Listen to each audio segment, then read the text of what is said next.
Hello and welcome back to my channel, or welcome to my channel in the first place. Today we have a Shinsou X listener. It's Friendly Reminders and Math Equations by Hitoshi on AO3. The link will be in the description, but before we get into this fanfic will use she, her pronouns, so I just wanted to let you know, and let's go ahead and get into it. She was forgetful. Listener always had an issue with remembering things. She would put reminders on her phone, sticky notes on her walls, big red words on her whiteboard and in her planner, but somehow she always seemed to miss them. The only thing she found that would work, not even all the time, was writing the reminder on her wrist and hand and arm. When she first started doing it, she worried that it would bother her soulmate, the person who saw the scribbled notes appear on their own skin, as though they had written it. But after a while, she forgot about that too.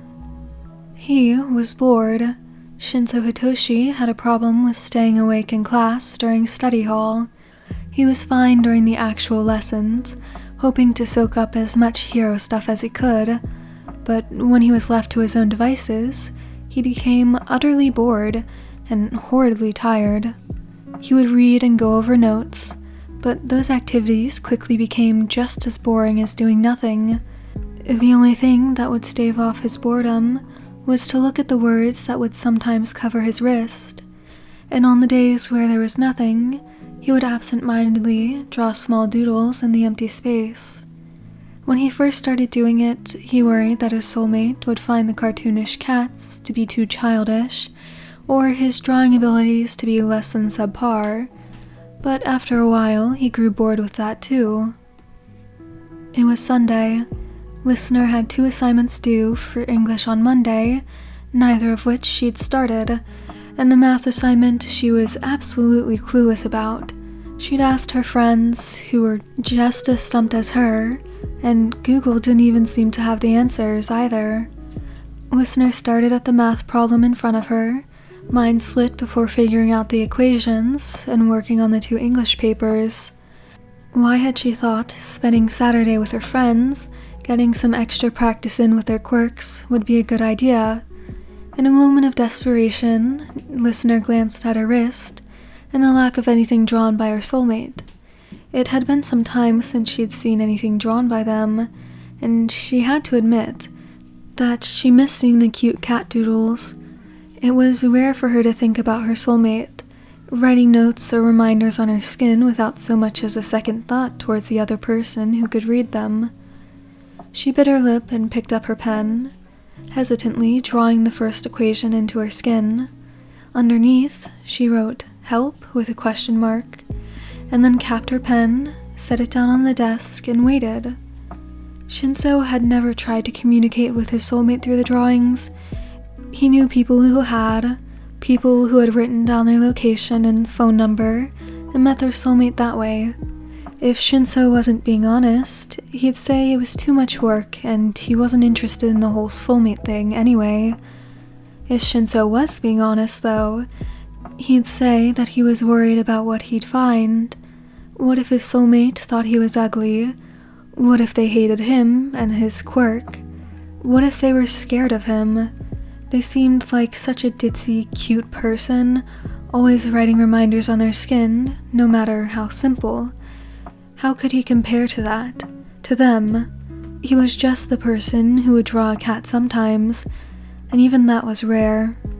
And besides, they had never tried to contact him either, which is why it was such a surprise when Shinsou saw the equation suddenly appear and the word "help" written beneath it.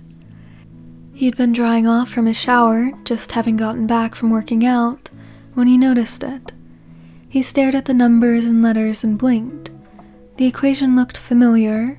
They had just gone over it in class on Friday. He could help his soulmate with a math problem. Shinsou quickly finished drying off and got dressed. Sitting at his desk and picking up the pen quickly, he wrote the word "okay" beneath their request for help and waited a minute before getting to work.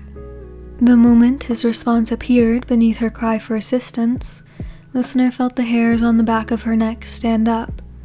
She waited with bated breaths as the process to solve the equation slowly appeared. Listener copied it down, stroke for stroke, in her notebook. It took a second for her to realize she'd been holding her breath. Within 2 minutes, the answer was there, peering up at her from her wrist. The steps to getting it had been neatly recorded and transferred to the assignment sheet, and Listener let out a long sigh of relief. "Thank you," she wrote, adding a smiley face for good measure. Content in that small bit of contact, Listener turned back to her papers. She had just started attempting the next problem when the familiar sensation of lines appearing in her skin brought her back to look at her wrist. Written in the space where the palm meets the wrist were new words.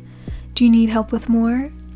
Listener sucked in a breath, her heart racing against her ribs, trembling more than she'd like to admit. Listener wrote a short, "If it's not too much trouble," beneath the question. Shinsou couldn't keep the stupid grin off his face. As soon as he realized it, though, he forced it away and replaced it with a neutral expression, though his eyes still glimmered. Talking to his soulmate made his heart beat more quickly than usual. He told himself he wasn't sure why, since he hadn't given them much thought. But a voice in the back of his head whispered, "You know why." Hesitating for just a moment longer, Shinsou began to write down his phone number. Once the numbers were written, he bit his bottom lip. Had this really been a good idea? He thought back to the number of people who had done the same thing he had, though for different reasons.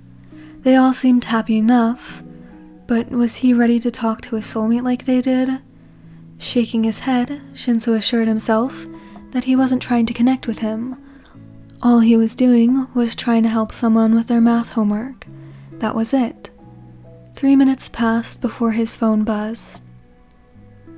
Alright, that's the end of this one. I hope you enjoyed it, and I hope you have a great rest of your day, night, whatever. Goodbye!